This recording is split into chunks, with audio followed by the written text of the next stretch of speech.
la semana pasada hablamos sobre la voluntad de Dios, ¿sí? De la oración que hizo Pablo para la iglesia de Colosas. La oración que hizo Pablo fue, ¿para qué? Para que conocieran toda la voluntad de Dios en toda sabiduría e inteligencia espiritual. ¿Recuerdan eso? Pero él oró por ello, por este motivo, pero con una razón, porque él quería que esta iglesia, como todas las iglesias, como también nosotros decíamos para la Iglesia Comunidad Cristiana de Venezuela, ande como es digno del Señor, ¿sí? Agradándolo en todo, llevando frutos en toda buena obra y creciendo en el conocimiento de Dios. Eso no fue lo que estuvimos estudiando la semana pasada. Eso está ahí en Colosenses 1, 9 y 10. Y nosotros, entonces, queriendo saber cuál es la voluntad de Dios, y sobre todo hablábamos la semana pasada de la identidad que debemos tener o saber en Cristo, y identidad como iglesia, y sobre todo como iglesia local. Entonces hablaremos hoy de los principios vitales de una iglesia bíblica. Estos principios que cumplen la voluntad de Dios y estos principios que llevan a la iglesia, entonces, a andar como es digno de Él, a llevar fruto en toda buena obra y en crecer en el conocimiento de Dios. Perfecto. Oremos. Padre, gracias te damos por este tiempo. Te pedimos en el nombre de tu Hijo Jesucristo, Señor, que tú prepares nuestra mente, nuestro corazón para la palabra que tienes hoy dispuesta para nosotros. Yo te pido en el nombre de Jesús que tú uses todo mi ser, Señor, y que yo pueda comunicar lo que quieres comunicarle a tu iglesia, Señor. Que yo pueda ser un medio, un canal, Padre, para que tú puedas hablar a los corazones, las mentes, Señor, y que nuestra iglesia entonces haga tu voluntad, Señor, crezca y lleve fruto como tú quieres que así sea, Señor. Padre, te pido en el nombre de Jesús para que tu Espíritu Santo esté aquí en medio nuestro, Señor, y nos esté capacitando, nos haga ver aquellas cosas en las cuales debemos ser transformados, Padre, y podamos entonces, Señor, después de salir de estas puertas, Señor, andar según, Señor, tú quieres que andemos y según tu palabra nos indicó. Gracias, Señor, por este domingo. Gracias, Señor, por este momento. Te pido, Señor, que estés aquí con nosotros. En el nombre de Dios Jesucristo. Amén y amén.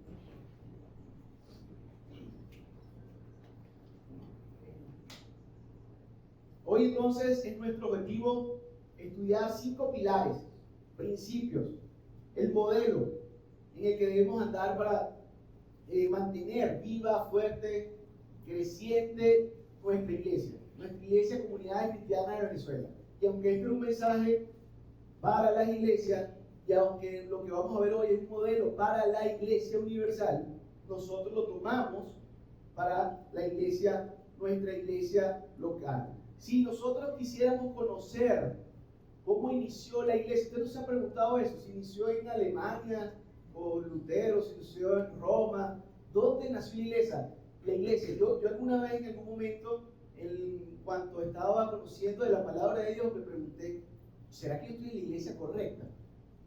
¿Será esta la iglesia correcta? ¿Será que no hay otra? Y aquellos que hablan de su iglesia y de otro modelo de iglesia, ¿esa no será la iglesia correcta? Y yo indagaba, yo quería saber dónde nació la iglesia, quién tenía la razón. Aparece un programa, ¿quién tenía la razón? Y yo quería saber quién tenía la razón. Yo no quería estar cuando verdaderamente tuve un encuentro con Jesucristo y quería conocer más de Él. Yo no quería estar en el lugar incorrecto, yo quería estar en el lugar correcto. Yo no quería seguir reglas de hombre, yo no quería ser manipulado por nadie, como por ahí algunos dicen. Yo quería hacer lo que Dios quería y que fuese lo correcto. Entonces, ¿a dónde debería haber ido yo para estudiar dónde está el inicio de la iglesia correcta? ¿A dónde? A la palabra de Dios. Ahí estaba. ¿Qué libro habla del inicio de la iglesia? El libro de Hechos. Resulta que la iglesia cristiana, lo que conocemos como iglesia cristiana, y ya yo he hablado de eso en algún momento aquí, hemos dicho que la iglesia cristiana, ¿quiénes son? Aquellos que tienen el Espíritu Santo, ¿sí? Aquellos que recibieron el mensaje del Evangelio de salvación, han creído en Jesucristo y tienen el Espíritu Santo. Aquellos que se reúnen para adorar, para servir, para alabar, aquellos que planean predicar, evangelizar, esos son la iglesia de Dios. Si usted tiene el Espíritu Santo, usted es parte de la iglesia de Dios. El término iglesia, este término traduce, viene del griego, asamblea, congregación. Este término fue usado apenas 3 veces en los evangelios. Fue nombrado por Jesús por allí en Mateo 16, cuando está hablando con Pedro, ¿sí? Y habla de que yo soy la piedra, Pedro, ¿verdad? Y a ti te daré las llaves, ¿sí? Y luego vuelve a hablar cuando se está tocando los temas de cómo tratar a una persona que está cometiendo algún pecado en la congregación y cuáles deben ser los pasos para tratar a esta persona, y se habla de iglesia, o esta palabra que no estaba en ese momento siendo usada, porque lo que se usaba para congregación, asamblea, era sinagoga. Eso es lo que se usaba. Normalmente cuando hablamos de iglesia, ¿qué es lo que viene a nuestra mente? Paredes, un templo, ¿sí? Cuando pasábamos por la iglesia, ¿no? Yo pasé por la iglesia. Resulta que si usted tiene el Espíritu Santo, usted es parte de la iglesia. Entonces, aquella congregación de personas, sea donde sea que se reúnan, que tienen el Espíritu Santo, sea en un espacio vacío, baldío, sin paredes, ahí está la iglesia. ¿Se entiende eso? Nosotros lo vamos a evidenciar ¿dónde? ¿Cómo? Bueno, vamos al libro de los Hechos. El libro de los Hechos es el libro en que debemos de ir para ver cómo inició la iglesia. Y vamos a leer este libro con los ojos, con esos lentes, entendiendo de que aquí se está dando inicio a algo nuevo, que era un misterio. Dice Primera de Pedro, en la primera carta, Pedro, que era un misterio que aún los ángeles anhelaban conocer. ¿Cómo se iba a dar la salvación? Imagínense ustedes esto, estamos en el Antiguo Testamento y a Abraham le fue dicho que en él iban a ser bendecidas todas las naciones. Pero seguimos leyendo el Nuevo Testamento y Dios escoge un pueblo que es el pueblo judío. Y parece que a este pueblo solo se le manifiesta. Entonces uno se pregunta, ¿y entonces cómo iban a ser bendecidas todas las naciones? Y a través de este pueblo nació el Mesías. Y el Mesías viene de los judíos, del pueblo de Israel. Pero a través del Mesías, que era del linaje de Abraham, Abraham padre de Isaac, Isaac padre de Jacob, Jacob cambiado su nombre a Israel, tuvo 12 hijos. De estas 12 tribus de Israel, una era la tribu de Judá, y de la tribu de Judá nació Jesucristo. Y mire cómo venimos de por lo menos 3000 años en un linaje perfecto, donde los profetas del Antiguo Testamento habían dicho que esto iba a ser así. Y es en Jesús, en el Mesías, este Mesías que traía la salvación, en que iban a ser entonces la profecía cumplida de la bendición a todas las naciones, porque Jesús vino a los suyos y los suyos no le recibieron. La salvación expandida al mundo. Ahora, ¿cómo se iba a dar esta salvación? A través de la iglesia. Y esto es un misterio. Dice, los profetas profetizaron, indagaron los tiempos en que se iba a dar, pero no era para ellos. No era para ellos entenderlo.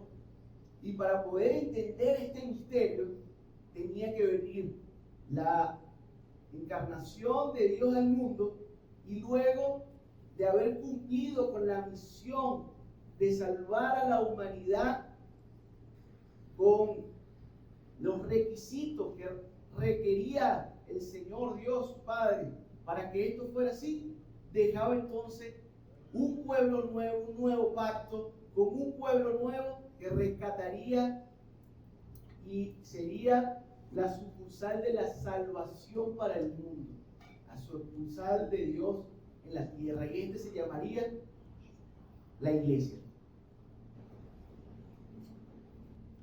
Cuando tenemos y vamos al libro de Hechos, es la bisagra que hay con los evangelios. Usted puede leer los 4 evangelios y al terminar, iniciar el siguiente libro o la continuación de lo que sucedió y ahora serían los hechos.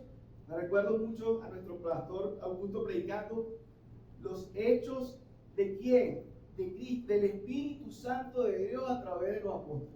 Y aunque nosotros leemos como hechos de los apóstoles, eran los hechos del Espíritu Santo en estos hombres. Dios encarnado baja, entrena a 12 hombres para una misión y está todos los días con ellos, come con ellos, entrenándolos para una misión que se llamaría la iglesia. Estos hombres todavía ni entendían qué era esto y les promete el Espíritu Santo, y aun cuando se los promete no entendían lo que sucedía. Y vamos un momento a Juan 14.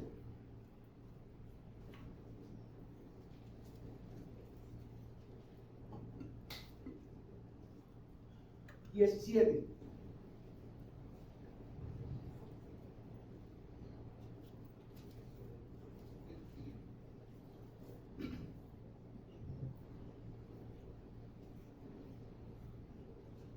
¿Lo tienen?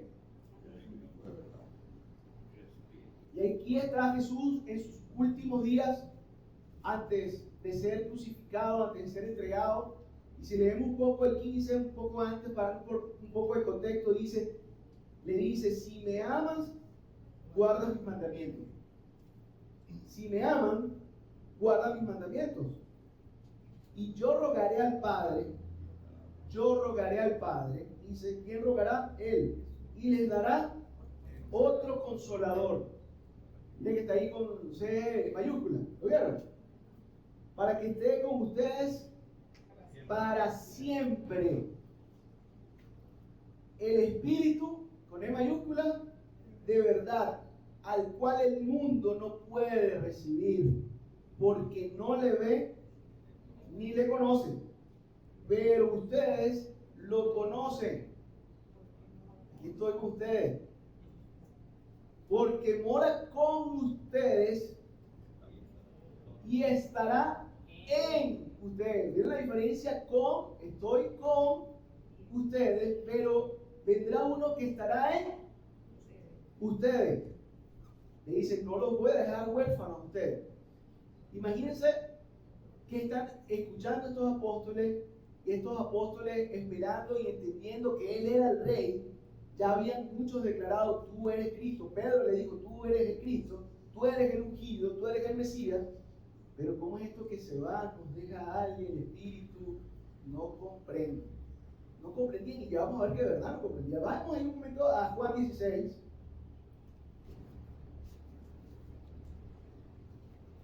Juan 16, del 12 al 14. ¿Está conmigo? ¿Sí? ¿Qué dice? Pero cuando venga el Espíritu, sigue Jesús hablando de un Espíritu, del Espíritu Santo, alguien igual que Él, alguien igual que el Padre, Hijo, Espíritu Santo, son Dios. Y les dice, pero cuando venga el Espíritu de verdad, ¿qué hará? Los guiará. Hablamos de eso la semana pasada, de una guía. ¿A qué los guiará?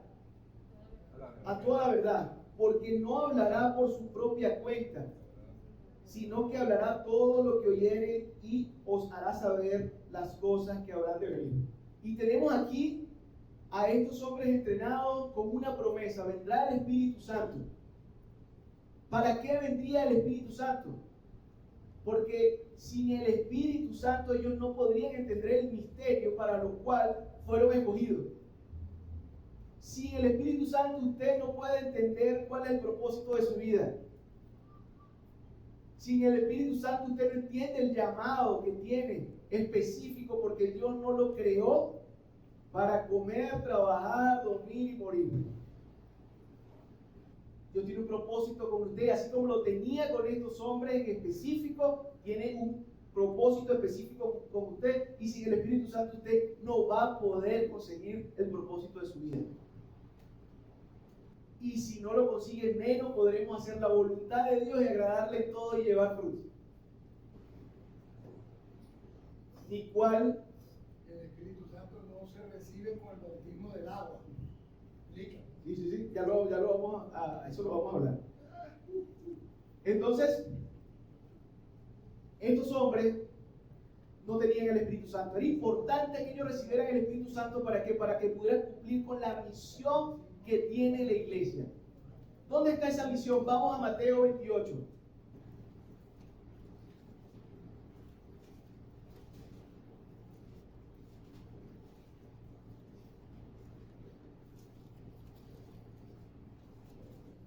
Mateo 28, el 16, podemos leerlo.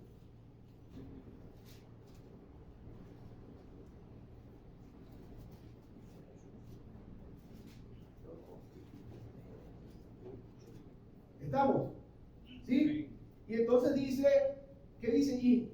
La gran comisión. Usted tiene una comisión. Usted tiene una misión. ¿Ustedes quién? La iglesia está hablando a quiénes, a sus discípulos. Estaban los 11.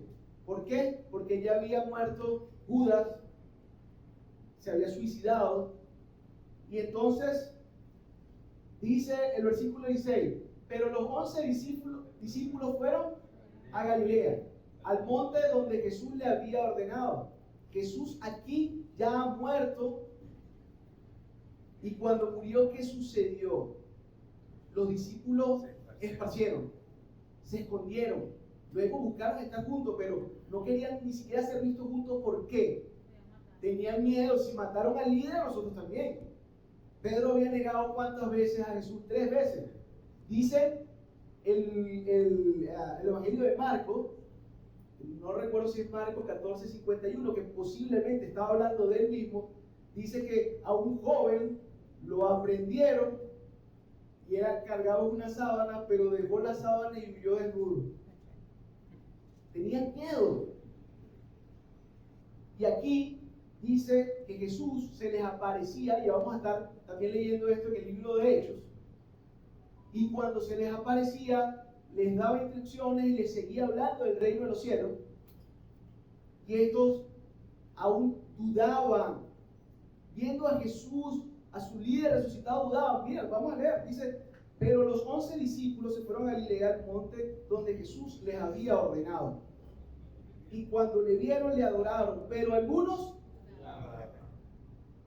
Y Jesús se acercó y les habló diciendo,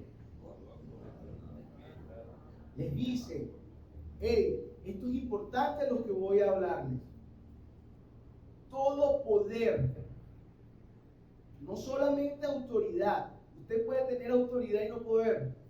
Esto lo hemos visto en Venezuela, ¿verdad? Dice, todo poder me es dado, ¿en dónde?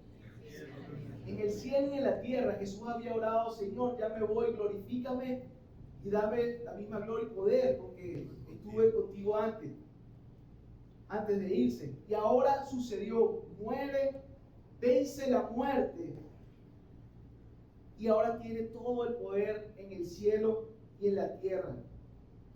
Y le dice, por tanto, les ordena, y no está en si quieren, ahora pueden, no. Es un mandato, es lo que llaman imperativo, el verbo está en imperativo. Ir y hagan discípulos. Ir y hacer, van juntos. Hay una confusión ahí con la ir. Va unido esto. No era solamente ir y no hacer. No era no solamente hacer y no ir. Era ir y hacer. Discípulos, ¿qué era un discípulo? Seguidores, aprendices, pero no discípulos obligados. Yo no puedo obligar a un discípulo. Jesús cuando llamó le hizo, ¿te vienes conmigo? No, ¿verdad que no? Y dice, los llamó, quieren ser pescadores de hombres, ellos dejaron las redes y le siguieron. O sea que hay un proceso. Esto de ir y hacer discípulos no era ir, salir por aquel lado, tres discípulos, no, ¿verdad? Había todo un contexto en esto. Y dice, ir y hacer discípulos a todas las naciones. ¿Y qué van a hacer? Bautícelas en el nombre del Padre, del Hijo y del Espíritu Santo. Y miren aquí que hemos estado hablando Dios Padre, Dios Hijo, Dios Espíritu Santo, como el mismo Dios, con el mismo rango.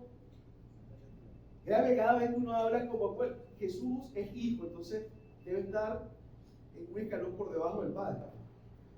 Y el Espíritu Santo debe estar como un escalón por debajo del Hijo. A veces no lo imaginaba así. Pero es Dios Padre, Dios Hijo, Dios Espíritu Santo. Y miren que cuando dice que lo bauticen en el nombre, está en singular, no en los nombres. Uno solo. Dios Trino. Trinidad, Padre, Hijo y Espíritu Santo. Y dice, bautícenlos, no en el nombre suyo, si usted fue quien fue y le habló. No lo bautice en el nombre de Marco. No, lo va a bautizar en el nombre porque son discípulos de quién. Y enséñeles que guarden las cosas que yo les enseñé. Eso es lo que le dice. La iglesia tiene una misión. Imagínense esto. Viene Jesús, Dios encarnado, escoge a 12. En estos 12 se cumplirá la promesa de la bendición a todas las naciones. Yo tengo que recuperar mi pueblo que fue mío, que yo fui quien lo creé, y lo voy a hacer a través de la iglesia. En el Antiguo Testamento los profetas ni sabían cómo iba a ser, dice la palabra, ni los ángeles sabían. Tenía que venir el Espíritu Santo. No había venido, había sido prometido por el Mesías. El Mesías le da la misión de la iglesia aquí a estos 12, y todavía estos 12 decían, ¿qué? ¿Y cómo vamos a hacer esto? Yo no tengo ganas ni de salir. Yo no sé si usted se siente así hasta en estos días. Yo no tengo ganas ni de todo da miedito. Y aquí está cerrando, y estamos cerrando el Evangelio de Mateo. Y enséñales que guarden todas las cosas que he mandado, y aquí que estoy con ustedes todos los días hasta el fin del mundo. Amén. Estaré con ustedes. Ahorita acabamos de leer, hicimos énfasis en eso. Le dijo, y el Espíritu Santo estará con ustedes siempre. ¿Sí o no? Lo acabamos de leer en Juan 14. Y aquí les vuelve a decir, yo voy a estar especialmente con ustedes. Voy a respaldar lo que ustedes harán. Y tenemos entonces, y vamos a Hechos 1. Vamos a Hechos 1. A unos discípulos todavía con instrucciones de una misión de iglesia. Tenemos unos discípulos que están todavía escondidos. Y Jesús todavía se aparece. Y dice, Hechos 1, capítulo 1, versículo 1. ¿Está conmigo? Perfecto. ¿Vamos bien?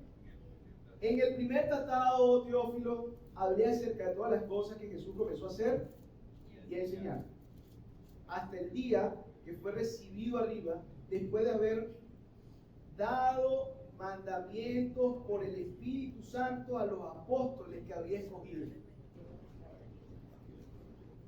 a quienes también después de haber padecido, se presentó vivo con muchas pruebas indubitables, no pueden ser refutadas, indudables, apareciéndoles durante ¿cuántos días? 40 días. Y hablándoles acerca del reino de Dios. Y estando juntos, les mandó que no se fueran de Jerusalén, sino que esperaran la promesa del Padre. Dice, yo rogué al Padre, el Padre les enviará un consolador. Eso no lo leímos también. Y entonces le dice ahora, ya yéndose, después de darle la gran comisión o la misión, les dice, espérense, después de habérsele aparecido por 40 días, después de haber resucitado, y esperen la promesa, la cual oíste de mí. Versículo 5. Porque Juan ciertamente bautizó con agua, mas ustedes serán bautizados con el Espíritu Santo dentro de no muchos días. Entonces, ¿qué sucedió? Les dice, entonces los que se habían reunido le preguntaron diciendo, Señor, ¿restaurarás el reino a Israel en este tiempo? Y Jesús dice, no, todavía no entienden nada. No entendieron nada, pero yo espero que cuando venga el Espíritu Santo entiendan. Él los guiará, les enseñará todas las cosas. Están preguntando por el reino de Israel, ellos no están preguntando por el reino de los cielos. Él venía a hablarles del reino de Dios y ellos preguntaban, pero bueno, va por fin a la persona que está aquí gobernando para que nos juntemos nosotros. Y le dicen, no, esto no es así. No les toca a ustedes saber los tiempos, las sazones que el Padre puso en su solo potestad. Pero recibirán ¿qué? Poder, valentía. Esto hablaba de dinamita. ¿Cuándo recibirán poder? Cuando haya venido sobre ustedes el Espíritu Santo, ese que les prometí. Pero ¿para qué tendrán este poder? ¿Para qué los guiará el Espíritu Santo? Este consolador que les dirá y hablará de mí, aquel que les contará la verdad. ¿Para qué es? Dice, y recibirás poder cuando haya venido sobre ustedes el Espíritu Santo y me serás testigo en Jerusalén, en toda Judea, en Samaria, hasta lo último de la tierra. ¿Será que parecía esto a la misma misión que le acababa de decir hace poco? El poder era para qué, la sabiduría era para qué, para testificar, para ir a ser discípulos. No era esto lo que está diciendo, y lo vuelve a repetir, y lo vuelve a confirmar. ¿Usted está entendiendo cuál es la misión de la iglesia? ¿La está viendo conmigo el día de hoy?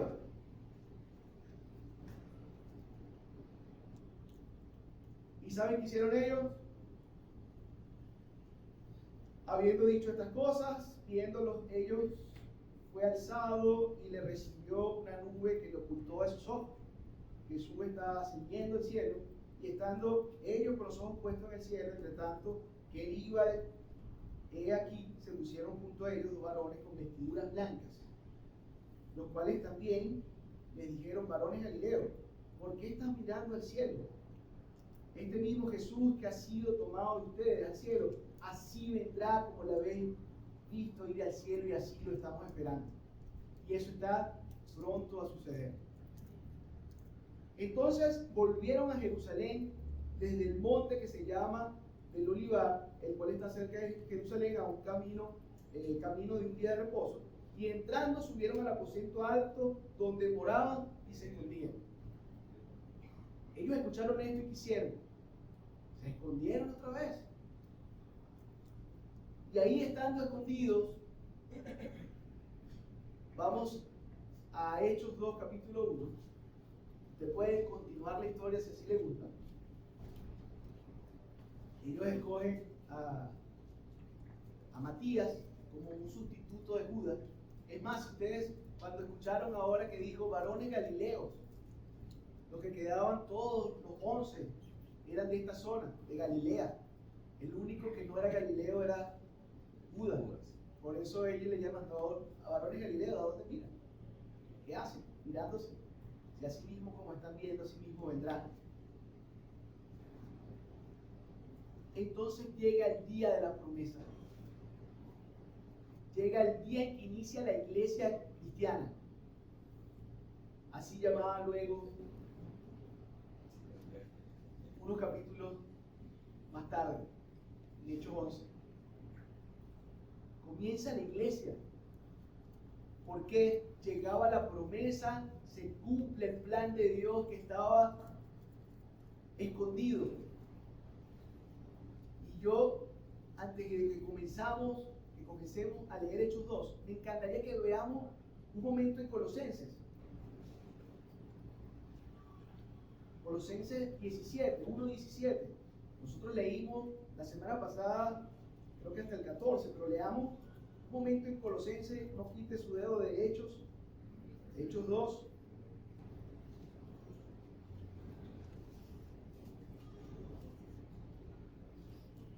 Yo les dije la semana pasada que Colosenses, Filipenses, Efesios y Filemón fueron escritos desde la cárcel por Pablo. ¿Recuerdan? Y que estas cartas hablan de la anatomía de la iglesia cristiana. La anatomía habla de la estructura, formas de la iglesia. Ya han leído Colosenses 1 y 17. Dice así. Vamos a leerlo del 15. Él es la imagen, está hablando de Cristo, del Dios invisible, el primogénito de toda creación. Imagínense Pablo hablándole a los colosenses. Porque en Él fueron creadas todas las cosas. En Él fueron creadas todas las cosas. Todas. Las que hay en los cielos, las que hay en la tierra, las visibles, las invisibles, sean tronos, sean dominios, sean principados, sean potestades, las invisibles, las que usted no ve, también fueron creadas por Dios, por Él, por Cristo. Todo fue creado por medio de Él y para Él. Y Él es antes de todas las cosas y todas las cosas en Él subsisten. Y Él es la cabeza del cuerpo que es la iglesia. Él que es el principio, el primogénito de entre los muertos, para que en todo tenga preeminencia, por cuanto agradó al Padre, que en Él habitase la plenitud, todo, y por medio de Él reconciliar consigo todas las cosas, así las que están en la tierra como las que están en los cielos, haciendo la paz mediante su sangre en cruz. Y a ustedes también, que eran en otro tiempo extraños y enemigos en vuestra mente, haciendo malas obras, que no tenían el Espíritu Santo, no hacían sino su voluntad, nunca buscaban la de Dios, ahora les ha reconciliado en su cuerpo de carne, por medio de la muerte. ¿Para qué? Para presentarte a ti y a mí, santos, sin mancha, irreprensible delante de Él. Esto no será, esto es así. Está hablándole a la iglesia como una realidad, para que el momento de su venida, el momento del juicio, te presentará a ti sin mancha, irreprensible. ¿Pero por qué? Por su muerte, por su sangre. Si en verdad permanece fundado y firme en la fe, sin moverlo a la esperanza del Evangelio que habéis oído, el cual se predica en toda creación. Aquí está hablando de la misión que él tenía como misión de la iglesia, que está debajo del cielo, del cual yo fui hecho ministro. Ahora me gozo en lo que padezco por ustedes y cumplo en mi carne lo que falta de las aflicciones de Cristo, por su cuerpo, que es la iglesia, de la cual fui hecho ministro según el plan de Dios, la administración de Dios. Esto podría traducir el plan de Dios, que me fue dada para con ustedes, para que anunciase cumplidamente la palabra de Dios, el ministerio que había estado, el misterio que había estado oculto desde los siglos y edades, pero que ahora ha sido manifestado a su iglesia. Es un misterio. Y ahora viene el Espíritu Santo a descubrir este misterio. Así inicia la iglesia. Quería saber usted cómo iniciaba la iglesia. ¿En qué iglesia está usted? Nosotros creemos, y este es nuestro modelo de iglesia. Creemos que la iglesia son todos aquellos que tienen el Espíritu Santo, no porque la religión nos los diga, es porque la palabra de Dios nos lo dice. Y vamos a Hechos 2 entonces.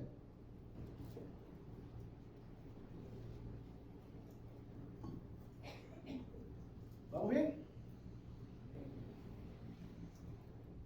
Cuando llegó el día de Pentecostés, estaban todos unánimes juntos. Dice que estaban en el aposento alto. Nos dice la palabra de Dios, estaban ahí orando. Todos, no solamente los 12, dicen que habían muchos más. Ahí estaba María, la madre del Señor, dice que estaba con sus hermanos, los hermanos del Señor. Lo pueden buscar ahí en Hechos 1. Había más gente ahí y estaban unánimes juntos el día de Pentecostés. ¿Cuál es el día de Pentecostés? Yo no sé si usted también, igual que yo, y aquí vamos quitando un poquito de cosas y polvo, creía que el día de Pentecostés es el día en que vino el Espíritu Santo. Pues la verdad, esto es una fiesta judía. Pentecostés significa 50 días. Era después de la Pascua, 50 días se celebraba Pentecostés, que tenía que ver con fiesta agrícola. También se habla de la fiesta que se celebraba cuando se dio la palabra de Dios en el Sinaí, después de haber salido de Egipto. Pentecostés entonces significa 50 días. Después nosotros lo tomamos como la fiesta o la celebración en la que vino el Espíritu Santo. Y cuando nosotros hablamos en este momento, en este tiempo de la iglesia, hablamos de Pentecostés, solamente nos viene a la mente la venida del Espíritu Santo. Pero esto era una fiesta judía. ¿Sí? ¿Se entiende? Era el día de Pentecostés, justamente el día de esta fiesta, de la celebración de esta fiesta. Y estaban ahí unánimes juntos, y de repente vino al cielo un estruendo de un viento recio que soplaba, el cual llenó toda la casa donde estaban sentados.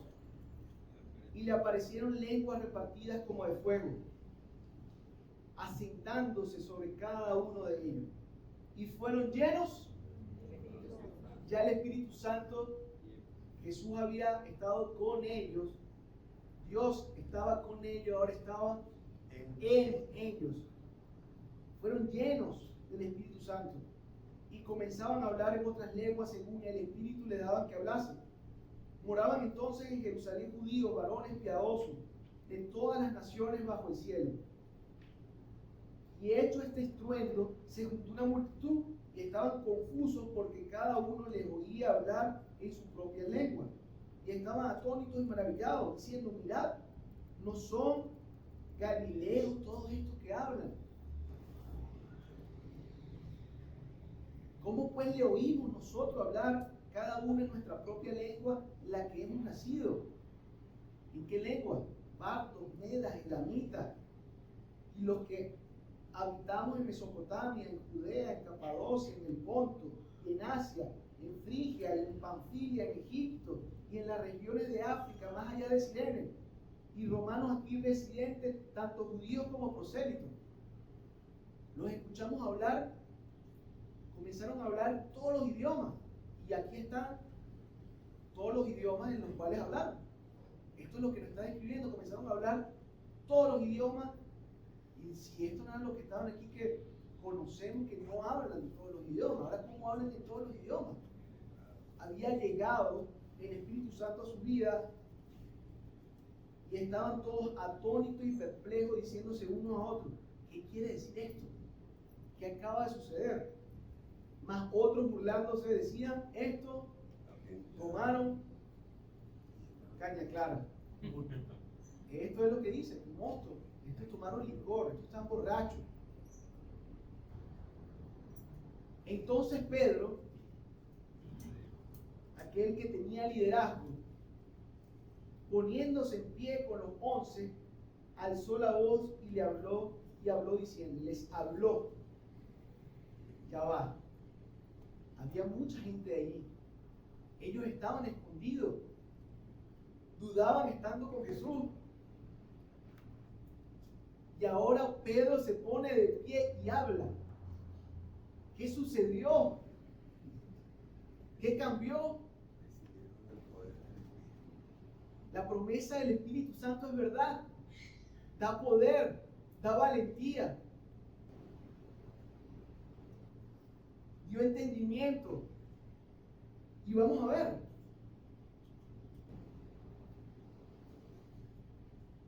habló diciendo: varones judíos y todos los que habitan en Jerusalén, esto os sea notorio y oíd mis palabras. No, pero tú eres el que acabas de negar 3 veces. Hace unos días, tú eres el que andabas escondido. Ahora dices esto. ¿Por qué? Esto no es tan ebrio como vosotros suponéis, puesto que es la hora tercera del día. Son como las 9 de la mañana. Mas esto es lo dicho por el profeta Joel. Y en los postreros días, dice Dios, derramaré de mi espíritu sobre toda carne, y vuestros hijos y vuestras hijas profetizarán, vuestros ojos jóvenes verán visiones, vuestros ancianos soñarán sueños. De cierto, sobre mis siervos y sobre mis siervas en aquellos días derramaré de mi espíritu y profetizarán. Imagínense el entendimiento. Yo tenía esta palabra en mi mente, ya yo la había leído muchas veces, y a Pedro le hizo clic. Ah, esto sucedió. Revelado por el Espíritu Santo, lo que la palabra de Dios ya había dicho, solo que no entendía. Y daré prodigios arriba en el cielo y señales abajo en la tierra, sangre y fuego y vapor de humo. El sol se convertirá en tiniebla y la luna en sangre antes que venga el día del Señor, grande y manifiesto, y todo aquel que invocar el nombre del Señor será salvo. Está hablando de lo que está sucediendo y de lo que va a suceder. Está hablando de profecía de Joel. Varones israelitas, oíd estas palabras. ¿A quién le está hablando Pedro? Pedro le está hablando a su propio pueblo, al judío que acaba de crucificar a Jesús. Habían pasado solo 50 días, no habían pasado 2 meses.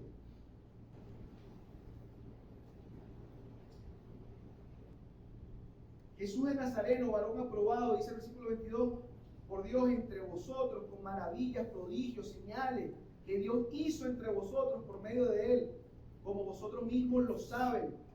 A este, entregado por el determinado consejo y anticipado conocimiento de Dios, se le reveló el plan a Pedro. Dice, ya Dios lo sabía anticipado, él venía a morir por nosotros, por razón lo decía tanto. Yo me iré, pronto me iré. Pedro le dijo, no te suceda esto. El mismo Señor le dijo, es Satanás el que está hablando a través de ti. No entiendes, yo me tengo que ir. Se lo había dicho unos días antes. Ahora Pedro, el que no quería, entendió que era el plan de Dios.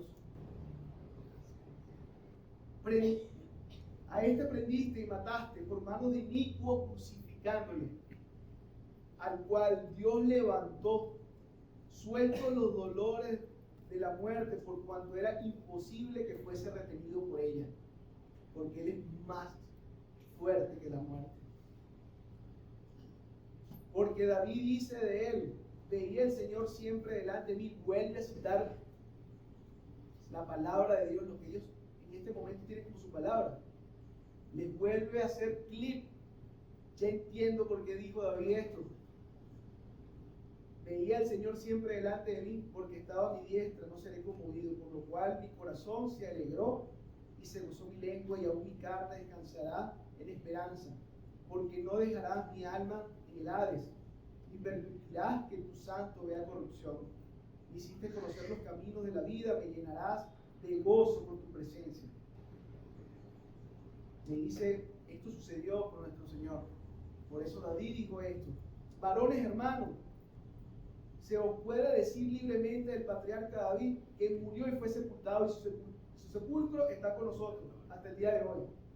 Pero siendo profeta y sabiendo con juramento de Dios, que con juramento de Dios le había jurado que su descendencia en cuanto a la carne levantaría al Cristo, siendo David de la tribu de Judá, para que se sentase en su trono. Viéndolo antes, habló de la resurrección de Cristo, del ungido, del Mesías, del que venía a salvarnos, que su alma no fue dejada en el infierno, ni su carne vio corrupción.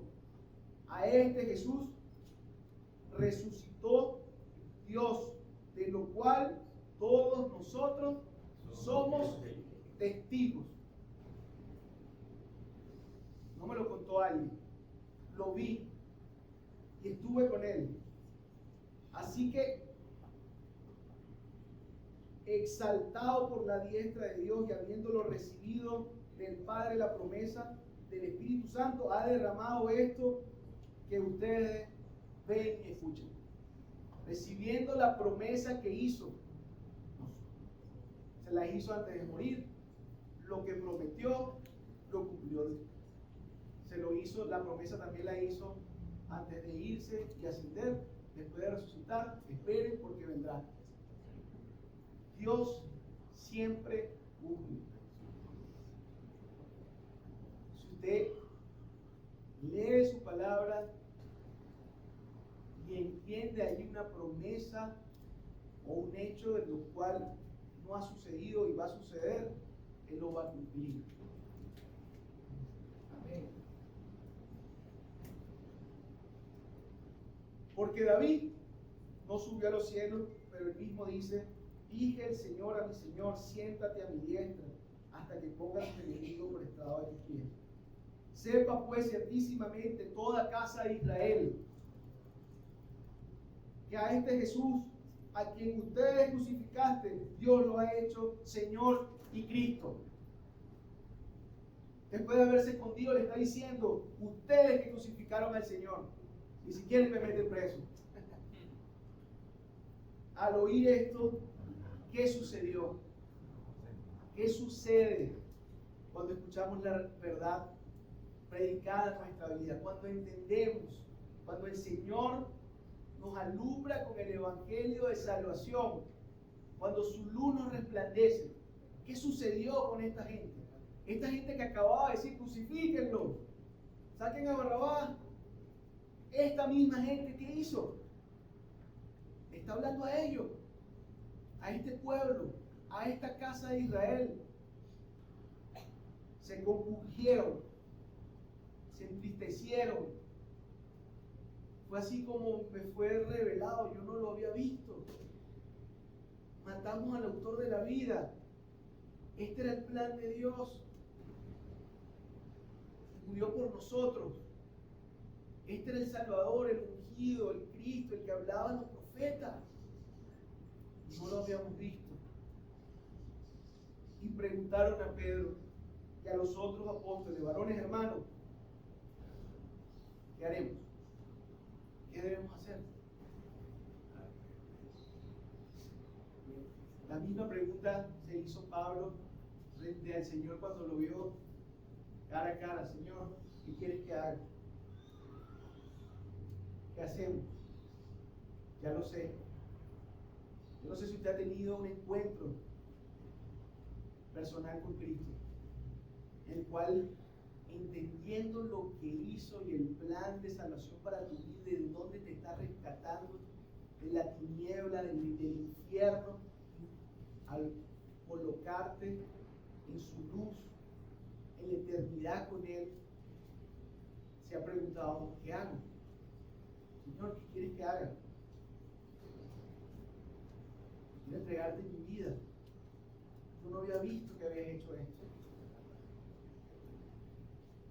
Por eso oramos para que el Espíritu Santo hoy estuviese aquí y pudiese abrir nuestro entendimiento, pudiera derribar las paredes, los muros que hemos construido, y podamos preguntarle, igualmente que preguntó esta gente: ¿qué quieres que haga? Pedro tenía el entrenamiento, había sido entrenado 3 años con Jesús y dijo: ya entendí, este es el inicio de la iglesia. Le dijo: arrepiéntanse. ¿Se recuerdan que estudiamos el año pasado sobre la bienaventuranza?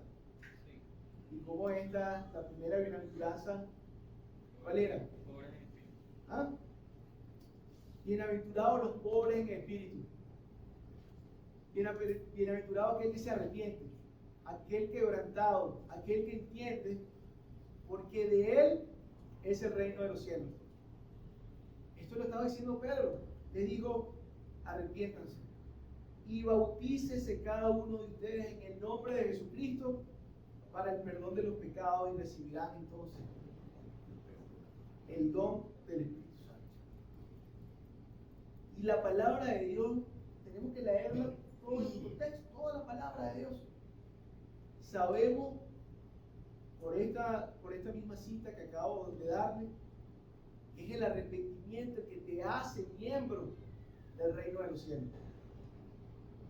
Pero Jesús les había mandado y les había enseñado que debían bautizar y hacer discípulos.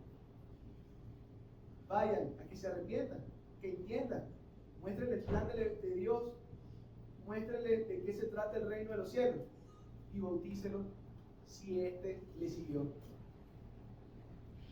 Y enséñele todo lo que yo les he ordenado.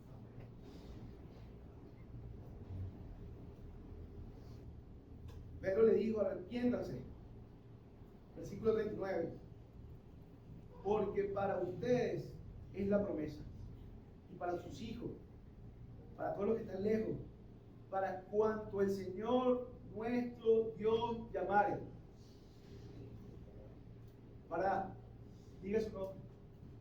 Para mí, para Jesús. Para David. Para todos los que llamaron. Usted no está aquí por casualidad escuchando esto. Y con otras palabras testificaba y les exhortaba diciendo, sea salvo de esta perversa generación. ¿Podríamos extrapolar esto en este tiempo? Así que los que recibieron su palabra, ¿qué hicieron?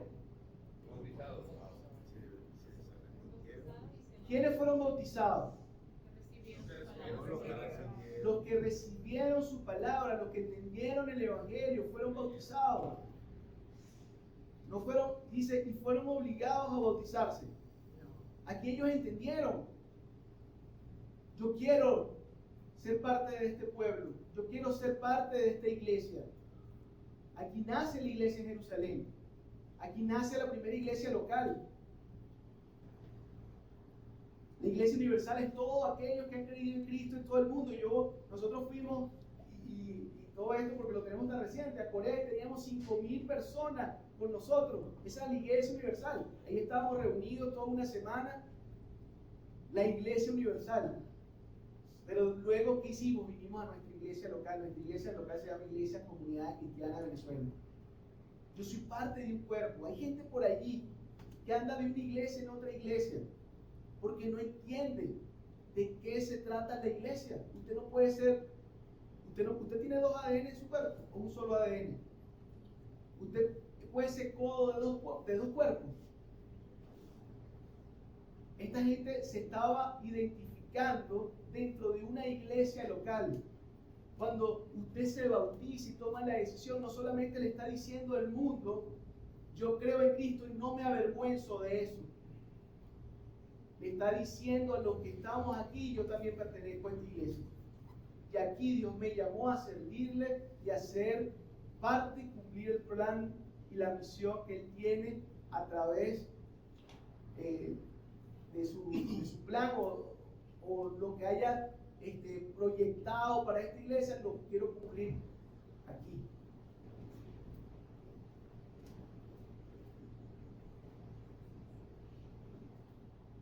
Los que recibieron la palabra, los que entendieron se bautizaron. Hay gente que no entiende y se bautiza, ¿sí? Probablemente ahí hay un caso con Simón el Mago. Yo lo que estaba sucediendo, Felipe predicaba, la gente se convertía, está en Hechos 8 si quiere leerlo, por casualidad lo apunta, y vino y se bautizó. Felipe está bautizado, yo me voy a bautizar. Pero luego vemos que le estaba pidiendo a los apóstoles, cuando veían que los apóstoles podían sanar y imponían las manos, y dice, yo quiero tener lo mismo que tienes tú. ¿Cuánto vale? ¿Cuánto vale eso? Yo lo quiero comprar. Le dice, tú no entendiste el Evangelio. Le dicen los apóstoles. Fuera de aquí. ¿Cómo es eso que tú quieres? Vete tú con tu dinero. Comprar los dones de Dios. Sí, esto no es para gente, el bautismo no es para no creyentes, es para aquel que recibió y entendió y se compromete con el cuerpo, ser parte del cuerpo. ¿Saben que parte de lo que estamos hablando es el marco filosófico de nuestra iglesia? Yo les decía que nuestra iglesia tiene una misión que está centrada en la alabanza y la enseñanza de su palabra. Que gente capacitada y comprometida la va a cumplir. Si usted es parte de esta iglesia, y pronto veremos este taller conociendo el propósito de mi iglesia, ya hay fecha, pronto lo anunciaremos, para que usted conozca su identidad, el propósito y misión dentro de esta iglesia cristiana, si usted es verdaderamente miembro del cuerpo. Pero no diga que es miembro del cuerpo y no está inserto en uno.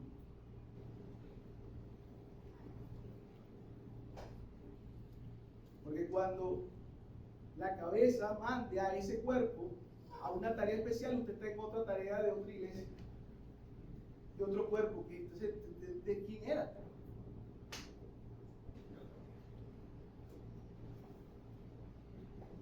El bautismo era para aquellos que habían recibido, para aquellos que habían entendido.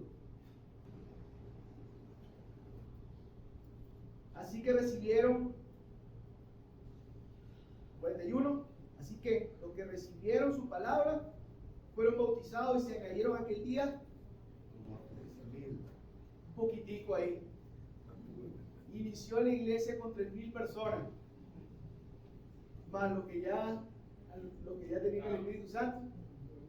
Y probablemente, como siempre, aquí no contaban ni a mujeres ni a niños. ¿Y qué hacían? Versículo a memorizar. 5 principios, 5 modelos. Si la iglesia quiere crecer, si la iglesia quiere fructificar, si la iglesia quiere agradar a Dios en todo, ¿por qué no seguir lo que Dios dijo que hacía la iglesia? Por ahí hablábamos de que debemos volver a la iglesia primitiva. Esto es lo que llaman la iglesia primitiva. Y hoy, pastores, grandes teólogos, vuelven otra vez, tenemos que volver a la iglesia primitiva, a los fundamentos, a los principios de la iglesia. Y la verdad que en la iglesia primitiva nos hemos convertido, por dejar la iglesia primitiva, nos hemos convertido primitivos a la iglesia.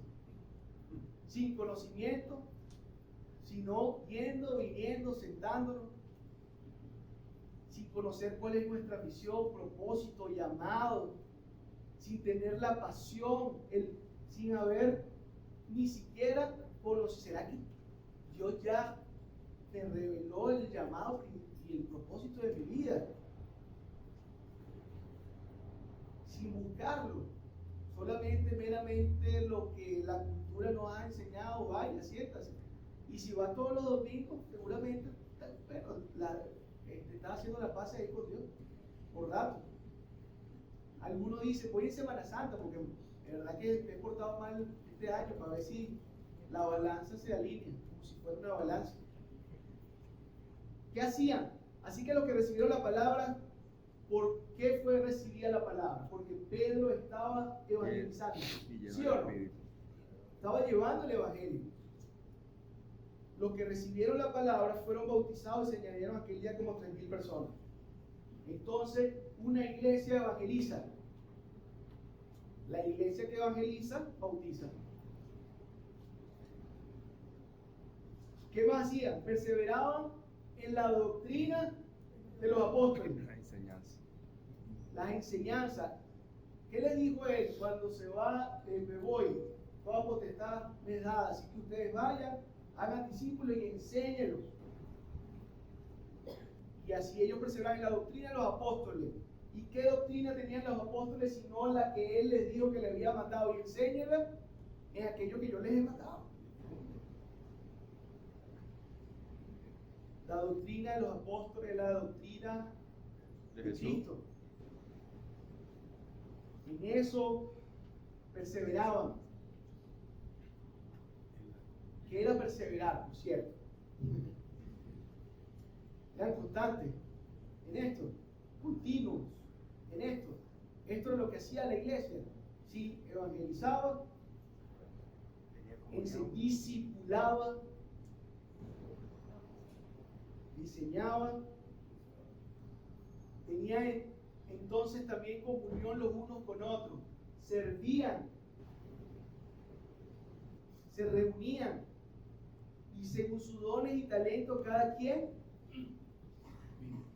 lo ministraba a sus hermanos. Partían el pan. La semana pasada estuvimos aquí, como todos los principios de cada mes, compartiendo el pan. Lo hacemos media hora antes del servicio normal. ¿Para quién es esto? Para aquellos que son parte y miembros de la iglesia. Aquellos que, habiendo creído, se bautizaron, entonces se reúnen con sus hermanos a partir el pan. Y tienen aquí una fiesta, una comunión, una celebración de recordatorio de lo que Dios hizo por nosotros. Aquí tomamos el pan y el vino como lo dijo el Señor en Lucas y hacerlo en memoria de mí. Y perseveraban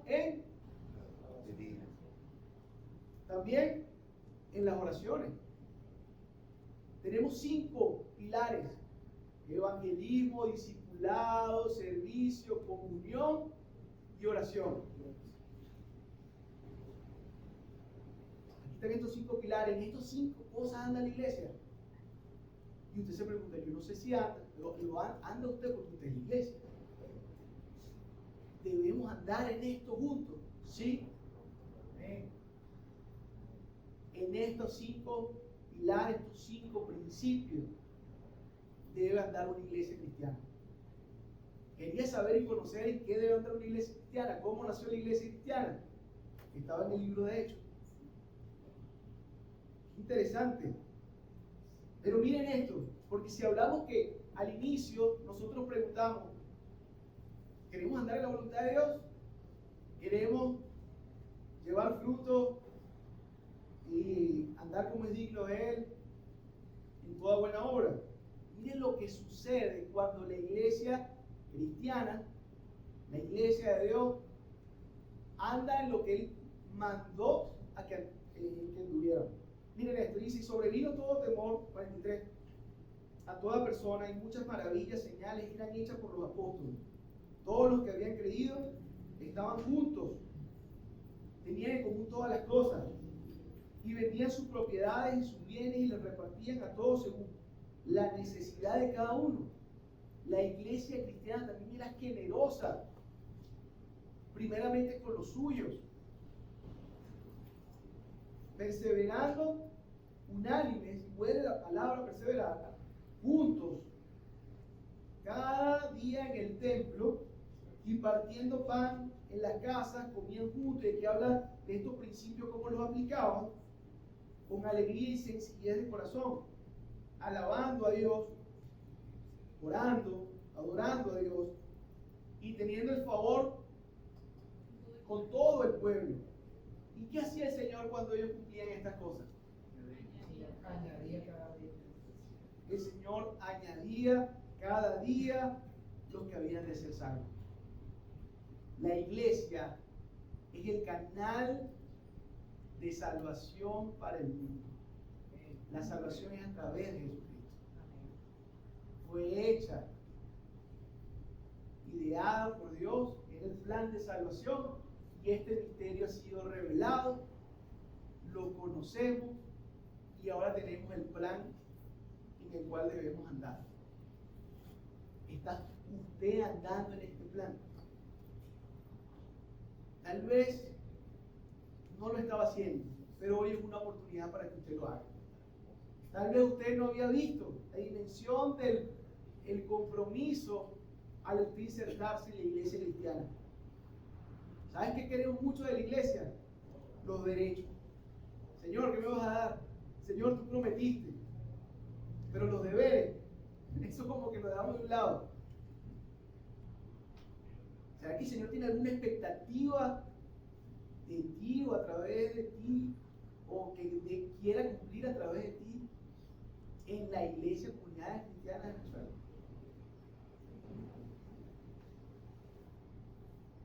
Esto es en qué, los principios, el modelo que nos dejó Dios.